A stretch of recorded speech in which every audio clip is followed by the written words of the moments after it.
चलिए दोस्तों, आज जो है मैथ के टॉप 10 क्वेश्चन करेंगे जो हर एक कॉम्पिटिटिव एग्जाम के लिए बहुत ज़्यादा खास रहने वाले हैं। और देखिए, इस तरीके के क्वेश्चन जो है बार बार एग्जाम में पूछे जाते हैं। ये क्वेश्चन आपसे आरआरबी एनटीपीसी 2017 में पूछा गया है। यहाँ पर मैं आपको हर एक क्वेश्चन की ट्रिक बतलाने की कोशिश करूँगा जिससे कि आप ऐसे क्वेश्चनों को आसानी से फोड़ दें। चलिए, क्या कहता है, ध्यान से सुनना।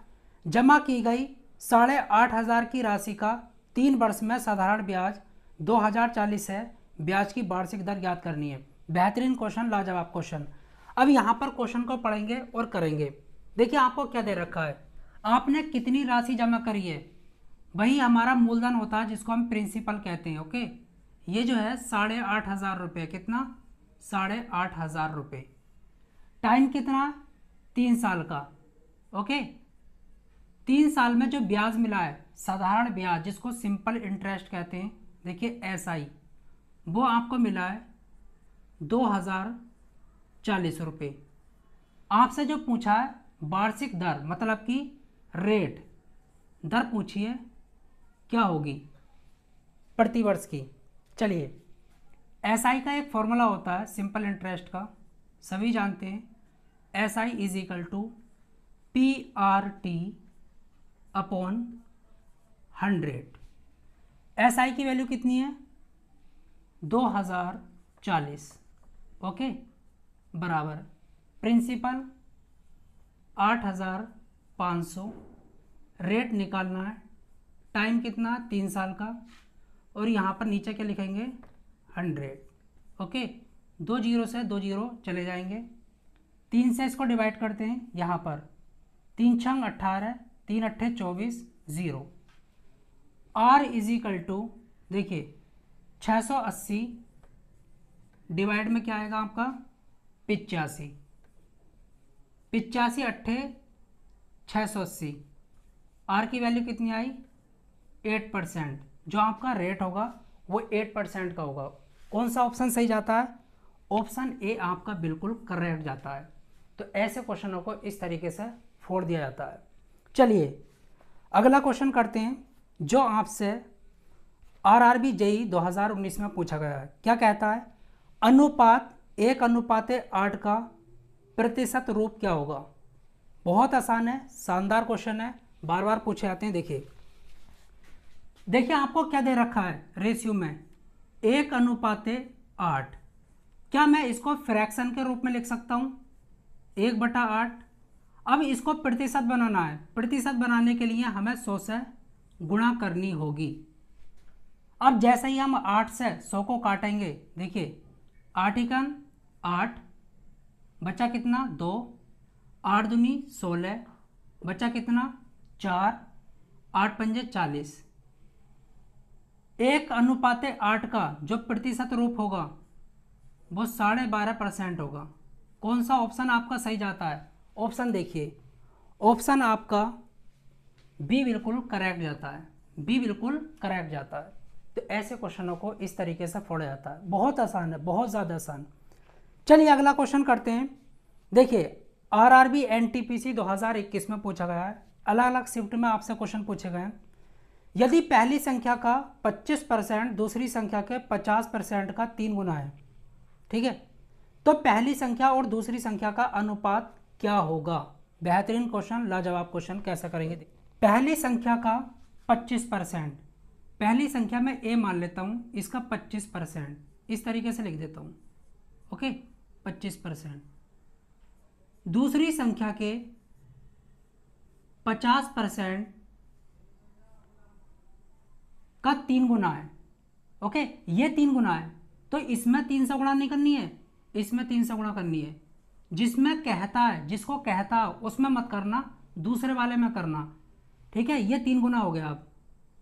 अब देखिए कैसे करेंगे, ए मल्टीप्लाई 25/100, 100 कहाँ से आया, परसेंट को हटाओगे तो नीचे 100 आएगा।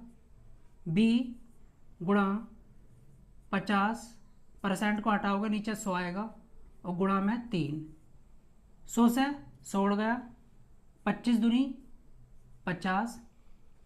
ए इज इक्वल टू 2 3 6 6 बी। हमें अनुपात निकालना है, इसको नीचे लेकर आएंगे तो A/B इज इक्वल टू 6/1। नीचे 1 लिखने से कोई फर्क नहीं पड़ता। अब इसको अनुपात में कन्वर्ट कर लेंगे। A/B जो होगा आपका वो 6/1 होगा। कौन सा आपका ऑप्शन सही जाता है? ऑप्शन बी आपका बिल्कुल करेक्ट जाता है। बेहतरीन क्वेश्चन, लाजवाब क्वेश्चन। चलिए अगला क्वेश्चन करते हैं जो आपसे RRB NTPC 2021 में पूछा गया है। अच्छा क्वेश्चन है, शानदार क्वेश्चन है। क्या कहता है? 48,000 की राशि को दो दोस्त अनिल और आदित्य में 11/13 के अनुपात में बांटा जाता है। आदित्य का हिस्सा आपको ज्ञात करना है। कैसे करेंगे? बहुत ही आसान है ये क्वेश्चन। देखिए, जो आपकी टोटल राशि है जो बांटी जा रही है वो कितनी है? 48,000 रुपये। इसको बांटा जा रहा है दो दोस्तों में, एक तो अनिल है और दूसरा आपका आदित्य है। इसको 11 हिस्सा मिलता है और इसको 13 हिस्सा मिलता है। ओके, रेशियो का टोटल इसके बराबर होगा, लेकिन ये रेशियो में है और ये जो है एक्चुअल में है। तो ये कितना है? 24 बराबर किसके होगा? 48,000 के। ओके, अनुपात का जो समय वो 48,000 के बराबर है। तो 1 अनुपात की वैल्यू कितनी आएगी? 24 दूनी 48। तो 1 अनुपात की वैल्यू आई आपकी 2,000 रुपये। आपसे क्या पूछा है? आदित्य को कितना रुपया मिला? आदित्य का हिस्सा क्या है? 1 अनुपात की वैल्यू अगर 2,000 है तो 13 अनुपात की वैल्यू कितनी होगी? 13 से गुणा कर दो दोनों तरफ। ओके, 13 दूनी 26। तो आदित्य के हिस्से में 26,000 रुपये आएंगे और अनिल के हिस्से में 11 दूनी 22,000 रुपये आएंगे। तो ऑप्शन आपका कौन सा सही आता है? ऑप्शन आपका बी बिल्कुल करेक्ट जाता है। कौन सा ऑप्शन? बी बिल्कुल करेक्ट जाता है। आदित्य का पूछा, आदित्य का निकाल दिया। अगर आपसे अनिल का पूछता तो 11 दूनी 22,000 रुपये अनिल के हिस्से में आते। चलिए अगला क्वेश्चन करते हैं जो आपसे RRB ग्रुप डी 2022 में पूछा गया है। क्या कहता है? एक व्यक्ति ने कुछ फल 30 रुपये में 14 की दर से खरीदे और उन्हें 20 में 7 की दर से बेच दिया। उसका प्रतिशत लाभ क्या होगा? बहुत आसान है, ऐसे क्वेश्चन बार बार पूछे जाते हैं। चलिए कैसा होगा देखिए, ऐसे क्वेश्चन को करने के लिए आपको कुछ नहीं करना, बहुत ही सिंपल है। एक तरफ तो आपको रुपये लिखने हैं। क्या लिखने हैं? रुपये। हमने रुपये लिख दिए।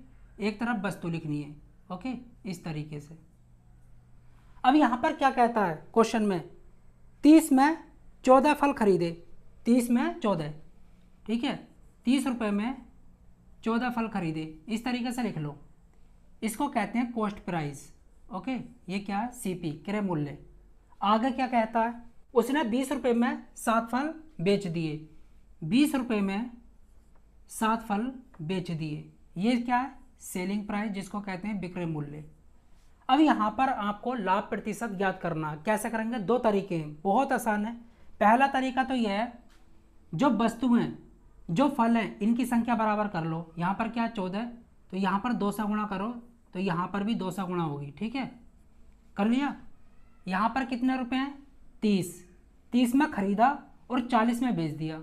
तो यहाँ पर कितने का प्रॉफिट हुआ? 10 का। किस पर हुआ? 30 पर। देखिए, जो प्रॉफिट निकाला जाता है, जो लाभ निकाला जाता है या फिर हानि, वो हमेशा कॉस्ट प्राइस पर निकाली जाती है। ओके, आपको लाभ प्रतिशत ज्ञात करना है। यहाँ पर 100 से गुणा करोगे प्रतिशत बनाने के लिए। 0 से 0 कितना है? यहाँ पर 100 डिवाइडेड बाई 3, और आपको जो लाभ हो रहा होगा वो 33.33% का हो रहा होगा। ओके, इस तरीके से। दूसरा तरीका क्या है इसका? देखिए, आपको करना तो यही है। आपको एक तरफ तो लिखना है रुपये, ओके, और एक तरफ आपको वस्तु। बहुत आसान है, बहुत आसान है दोस्तों।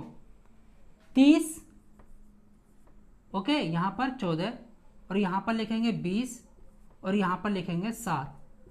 आपको वस्तु की संख्या बराबर करने की जरूरत नहीं है। कैसे करना होता है? देखिए, 7 या 21, 210।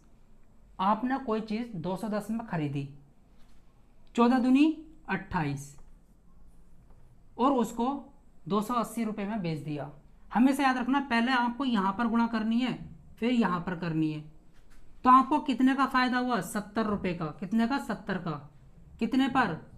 210 पर। क्योंकि ये तो कॉस्ट प्राइस है ना, आपको प्रॉफिट परसेंट निकालना है ना। क्योंकि जो प्रॉफिट निकाला जाता है वो हमेशा CP पर निकाला जाता है और गुणा कितना 100। देखिए 0 से 0 7 या 21, इससे डिवाइड करोगे 100 को 3 से तो आपका 33.33% जो है राइट आंसर आ जाएगा। बताइए क्या था इसमें, कुछ भी नहीं था, बहुत आसान होते हैं। देखिए ये क्वेश्चन आपसे आरआरबी एनटीपीसी 2021 में पूछा गया, बेहतरीन क्वेश्चन है, देखने में बड़ा पर बहुत छोटा है, बहुत आसान है। ऐसे क्वेश्चन आपसे पूछे आते हैं। देखिए इसको शानदार तरीके से करेंगे। किसी वस्तु की बिक्री के दौरान 12.5% लाभ और 10.5% हानि के बीच का अंतर 161 रुपये है। यदि अपेक्षित लाभ 19% है तो वस्तु का विक्रय मूल्य कितना होना चाहिए। बेहतरीन क्वेश्चन है, कैसे करेंगे। देखिए जब तक आपको किसी वस्तु का क्रय मूल्य नहीं पता, कॉस्ट प्राइस नहीं पता, सीपी नहीं पता, तब तक उस वस्तु का जो कॉस्ट प्राइस होता है वो 100% होता है। ओके, आपको यहाँ पर लाभ कितने का हो रहा है, 12.5% का। इसका मतलब आपने वस्तु को 112.5% में बेचा होगा। भाई देखिए अगर आप किसी वस्तु को 100% में ही बेच दो तो ना तो लाभ होगा और ना ही हानि होगी। अगर आपको लाभ कमाना है तो आपको 112.5% में बेचना होगा। अभी आगे क्या कहता है, आगे ये कहता है 10.5% की हानि हुई है। इसका मतलब वस्तु को आपने जो है 89.5% में बेच दिया होगा। इन दोनों का जो अंतर है वो किसके बराबर है, 161 के बराबर है। यहाँ पर अंतर कितने का दिखाई दे रहा है, 23 का।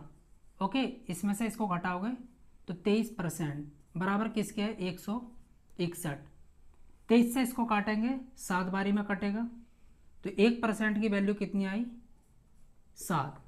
आपसे क्या पूछा है दोस्तों, ये पूछा है कितने में बेचें कि 19% का उसको लाभ हो।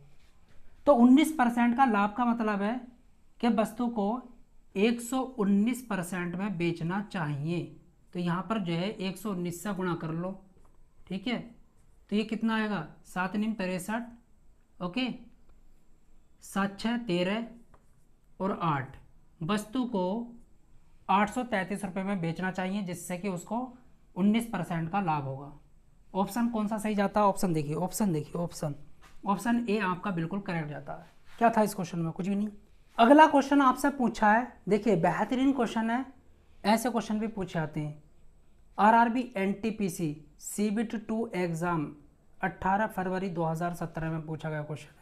क्या कहता है, आपको संख्याएं दे रखी हैं गुणा करने के लिए, 3 4 5 6 7 8 मल्टीप्लाई 9 9 9 9 9 9। आपको ये दे रखा है। देखिए इस संख्या में कितने डिजिट हैं, 6, और इसमें भी कितने हैं, 6। अगर ऐसा केस है यहाँ पर भी और यहाँ पर भी बराबर हों तो बहुत आसान है।